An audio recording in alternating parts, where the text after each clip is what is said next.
Welcome to our channel Telugu Prabha. నేను మీ journalist Yagnamurthy.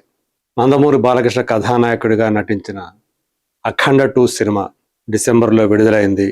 So ఆ సినిమాకి వచ్చినటువంటి రెస్పాన్స్ ఎలా ఉందో మనందరికీ తెలుసు.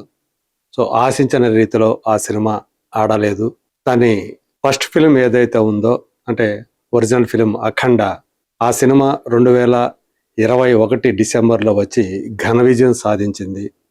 అక్కడి నుంచి వరుసగా 4 సినిమాలు విజయం సాధించి నందమూరి బాలకృష్ణ కెరీర్లోనే ఒక పీక్ స్టేజ్ని మనం చూసాము. సో ఆ పరిస్థితిని, సో ఆ తర్వాత వచ్చినటువంటి సినిమాలు, అఖండ తర్వాత ఆయన చేసినటువంటి సినిమాలు అన్నీ కూడా ప్రాఫిటబుల్ వెంచర్స్గానే నిలిచాయి. వీరసింహారెడ్డి కానివ్వండి, భగవంత్ కేసరి కానివ్వండి, డాకు మహారాజ్ కానివ్వండి. సో డాకు మహారాజ్ తర్వాత ఆయన చేసిన సినిమా అఖండ 2, బోయపాటి శ్రీను డైరెక్షన్లో. సనాతన హైందవ ధర్మాన్ని ప్రబోధించేటువంటి సినిమాగా, దాన్ని హైలైట్ చేసేటువంటి సినిమాగా, సో అందరూ కూడా ఆ ధర్మాన్ని, భారతీయులందరూ కూడా హైందవ ధర్మాన్ని పాటిస్తే ఎలా ఉంటుంది అనేటువంటి ఒక ఆలోచనతోటి బోయపాటి శ్రీను చేసినటువంటి సినిమా. ఆ సినిమా విడుదలకి అష్ట కష్టాలు పడింది. సో డిసెంబర్ 5న విడుదల అవ్వాల్సినటువంటి సినిమా వారం రోజుల తర్వాత 12వ తేదీ అది మన ముందుకు వచ్చింది, డిసెంబర్ 12. సో మొత్తానికి వరుసగా 100 కోట్ల గ్రాసును సాధించినటువంటి 5వ సినిమాగా బాలకృష్ణ కెరీర్లో ఒక మైలురాయి సినిమాగా అయితే నిలిచింది. కానీ బాక్సాఫీస్ పరంగా చూసినప్పుడు అది ప్రీవియస్ సినిమాల కంటే గొప్ప పర్ఫార్మెన్స్ అయితే చూపించలేకపోయింది. సో అట్లా మొత్తానికి ఒక లాస్ వెంచర్గానే ఆ సినిమా నిలిచింది. బోయపాటి శ్రీను ఇది డబ్బుల విషయం అసలు పెద్ద విషయం కాదు అన్నట్లు మాట్లాడారు. ఇది ఎప్పుడో దాటిపోయింది, బ్రేక్ ఏమో దాటిపోయింది అన్నట్లుగా ఆయన చెప్పారు. కానీ బట్ వాస్తవానికి అది కాదు అని చెప్పేసి మనకి ట్రేడ్ వర్గాల వాళ్ళు చాలా స్పష్టంగా తెలియజేసినటువంటి విషయం. సో మరి థియేటర్ల దగ్గర అలాంటి ఒక రిసెప్షన్ పొందినటువంటి సినిమా. ఇంకో విషయం కూడా చెప్పుకోవాలి, ఇది పాన్ ఇండియా సినిమాగా రిలీజ్ అయింది అఖండ 2 తాండవం. ఒక్క తెలుగు వర్షన్లో మాత్రమే చెప్పుకోదగ్గ రీతిలో కలెక్షన్ సాధించినటువంటి ఆ సినిమా ఏదైతే దర్శకుడు, అలాగే కథానాయకుడు, నిర్మాతలు వీళ్ళందరూ కూడా ఆశించారో, ఈవెన్ ఫ్యాన్స్ కూడా నమ్మారో హిందీ వర్షన్కి సంబంధించినటువంటి కలెక్షన్స్ విషయంలో. సో కానీ అక్కడ బాక్స్ ఆఫీస్ దగ్గర అఖండ 2 ఏమాత్రం కనీస ప్రభావాన్ని చూపించలేకపోయింది.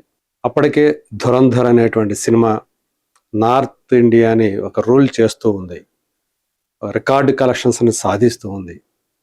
అందరూ కూడా, సినిమా ప్రియులందరూ కూడా, నార్త్కి సంబంధించిన వాళ్ళందరూ కూడా ధురంధర్ మేనియాలో కొట్టుకుపోతూ ఉన్నారు. అలాంటి టైంలో ఈ సినిమా రావటంతో దాని ఎఫెక్ట్ కూడా పడిందేమో అన్నట్లుగా అప్పుడు అందరూ కూడా భావించారు. అందు గురించే కనీసమైనటువంటి ఫుట్ ఫాల్స్, అంటే ఆడియన్స్ సంఖ్య రాలేదు. అతి తక్కువ ఆక్యుపెన్సీ రేటే అక్కడ నమోదైంది.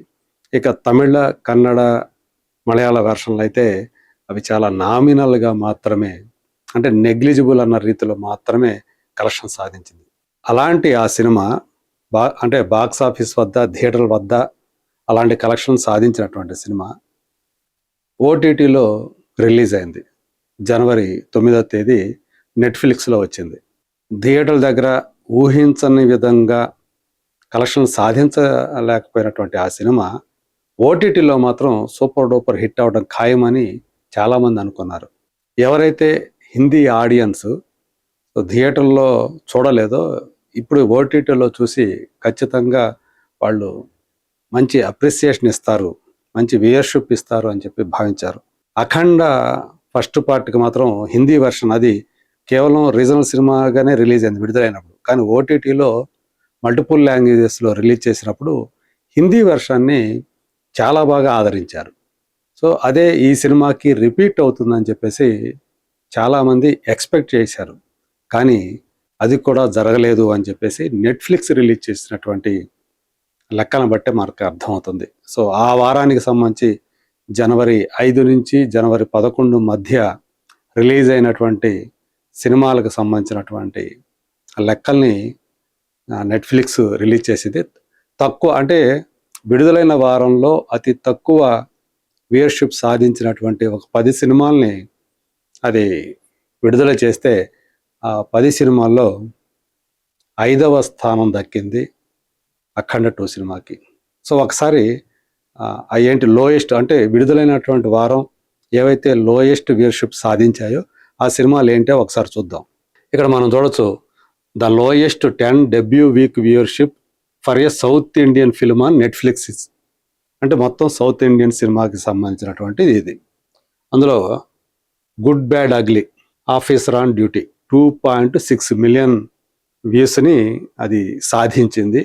ఫస్ట్ ప్లేస్లో ఉంది, అంటే లోయెస్ట్లో ఫస్ట్ ప్లేస్లో ఉంది. తర్వాత డ్యూడ్, అంటే ఆఫీసర్ ఆన్ డ్యూటీ అనేది కూడా ఒక సినిమా అది. అట్లాగే డ్యూడ్, అది మనకు తెలుసు, ప్రదీప్ రంగనాథన్ హీరోగా చేసింది. అలాగే థగ్ లైఫ్ సినిమా ఒకటి కమల్ హాసన్ది. అలాగే రెట్రో సినిమా సూర్యాది. అలాగే Daaku Maharaj 2.4 million views.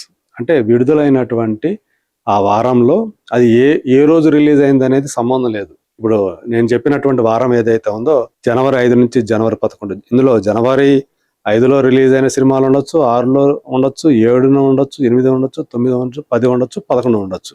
So వీళ్ళు డే వైజ్గా కాకుండా వారం వైజ్గా ఆ వారంలో ఏవైతే ఉంటాయో వస్తాయో అది ఏ రోజైనా రావండి, దాన్ని ఒక వీక్గా లెక్కెట్టి దాని ప్రకారం ఇస్తారు. సో అలా చూసుకున్నప్పుడు డాకు మహారాజ్ కూడా 2.4 మిలియన్ వచ్చింది. ఇవన్నీ కూడా ఈక్వల్గా 2.4 మిలియన్ వ్యూస్ని సాధించాయి అది విడుదలైన మొదటి వారంలో. తర్వాత థర్డ్ ప్లేస్ చూస్తే కోర్టు, స్టేట్ వర్సెస్ ఏ నోబడి. ఇది నాని ప్రొడ్యూస్ చేసినటువంటి సినిమా, ప్రియదర్శి లాయర్గా నటించినటువంటి సినిమా. పెద్ద హిట్ అయింది థియేట్రికల్గా. ఇక్కడ వచ్చేటప్పటికి థర్డ్ ప్లేస్లో నిలిచింది. అలాగే కదలిక్క నేరమిళ్ళయ్య అనే సినిమా, ఇవి 2.2 మిలియన్ వ్యూస్ను సాధించాయి. ఫోర్త్ ప్లేస్లో జాక్ అంటే మనకు తెలుసు, సిద్ధు జోనల్గడ్డ నటించినటువంటి హీరోగా నటించినటువంటి సినిమా అదొకటి. అలాగే డ్రాగన్ సినిమా, సో డ్రాగన్ కూడా ప్రదీప్ సినిమానే. ఇవి 2.1 మిలియన్ వ్యూస్ను సాధించాయి. సో ఇప్పుడు అలాగే ఫిఫ్త్ పొజిషన్లో అఖండ 2 నిలిచింది, 2.2 మిలియన్ వ్యూస్ను సాధించింది. దాంతోపాటు Rashmika Mandanna cinema the girl friend కూడా ఫిఫ్త్ పొజిషన్లో ఉంది అని చెప్పేసి మనకి తెలుస్తోంది. ఆ తర్వాత చూస్తే స్టీఫెన్ అనేటువంటి సినిమా, మారీసన్ అనే సినిమా 1.6 మిలియన్. ఈ మారీసన్ వచ్చి వడివేలు అలాగే ఫహద్ ఫాజిల్ నటించినటువంటి సినిమా. అది మంచి అప్రిసియేషన్ లభించింది, కానీ దానికి వచ్చింది 1.6 మిలియనే. అలాగే తర్వాత ఆర్యన్ అనే సినిమా 1.5 మిలియన్, అది 7th పొజిషన్.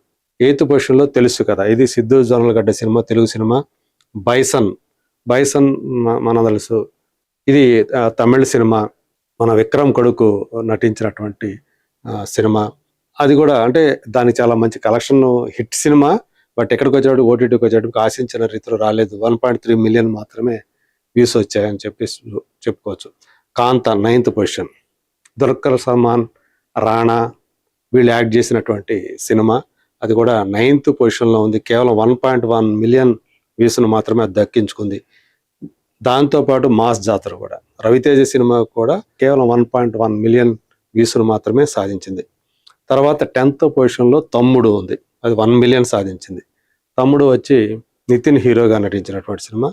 తర్వాత రైఫిల్ క్లబ్ అని చెప్పేసి ఆ సినిమా మలయాళ సినిమా, దానికి మంచి అప్రిసియేషన్ వచ్చింది, బట్ 1 మిలియన్ మాత్రమే ఇది 2025 నుంచి రిలీజ్ అయినటువంటి సినిమాల్లో ఫస్ట్ వీక్కి సంబంధించినటువంటి వ్యూయర్షిప్ ఇది. అంటే డాకు మహారాజే బెటర్గా అఖండ 2 కంటే డాకు మహారాజే ఎక్కువ వ్యూయర్షిప్ను సాధించింది అని మనకి ఇక్కడ అర్థమవుతుంది.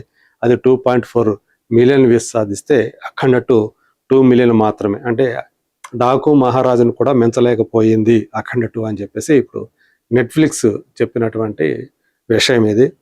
సో ఎక్కడ ఈ సినిమా మిస్ఫైర్ అయింది ఏంటి అనేది బోయపాటి శ్రీను తను ఒకసారి చెక్ చేసుకొని తర్వాత సినిమాలకి అలాంటి తప్పులు కానీ పొరపాట్లు కానీ జరగకుండా చూసుకుంటే బాగుంటుందని చెప్పేసి చాలామంది చెప్తున్నారు. తను ఏదైతే సనాతన ధర్మం గురించి తీశాడో దాంట్లో స్క్రీన్ ప్లే అనేది చాలా ఇంపార్టెంట్, అలాగే సన్నివేశాలని ఎలా కల్పించాలి అనేది చాలా ఇంపార్టెంట్, ప్రధాన పాత్రల యొక్క చిత్రణ కూడా చాలా ముఖ్యమైన విషయం అని చెప్పేసి చెప్తున్నారు. ఈ విషయాల్లో అంటే నేల విడిచి సాము చేస్తే సో అనుకున్న ఇంపాక్ట్ అనేది ఆడియన్స్ మీద కలగదు, అదొకటి చూసుకోవాల్సి ఉంది అని చెప్పి చెప్తున్నారు. మరి సో ఏదైతే థియేట్రికల్గా కొంత నిరాశపరిచిందో ఇక్కడ కూడా అంటే మరీ ఇక్కడ కూడా మరీ డిజాస్టర్ అని కాదు, కానీ బట్ డాకు మహారాజ్ కంటే తక్కువ వ్యూయర్షిప్ నమోదైంది. బట్ 5.6 మిలియన్ అవర్స్ని ఇంతమంది కలిసి 2 మిలియన్ మంది కలిసి 5.6 మిలియన్ అవర్స్ని ఆ సినిమాని వాచ్ చేశారు అని చెప్పేసి మనకు అది తెలియజేసినటువంటి విషయం. మరి చూద్దాం తర్వాత రాబోయేటువంటి బాలయ్య సినిమాలు ఇలాంటి పరిస్థితి కాకుండా మంచి అంటే అభిమానుల్ని ఉత్తేజపరిచే విధంగా, ఉత్సాహపరిచే విధంగా ఆయన నెక్స్ట్ సినిమాలు చేస్తారు అని చెప్పేసి ఫ్యాన్స్ ఆశిస్తున్నారు. మరి త్వరలోనే ఆయన తన నెక్స్ట్ ఫిలింని మలినేని గోపీచంద్ డైరెక్షన్లో ప్రారంభించబోతున్నారు. ఆ సినిమా NBK 11 ఆ సినిమా బాక్స్ ఆఫీస్ వద్ద, ఆ తర్వాత OTT వద్ద ఘన విజయం సాధించాలని ఏదైతే ఫ్యాన్స్ కోరుకుంటున్నారో అది నెరవేరాలని ఆశిద్దాం. Thank you.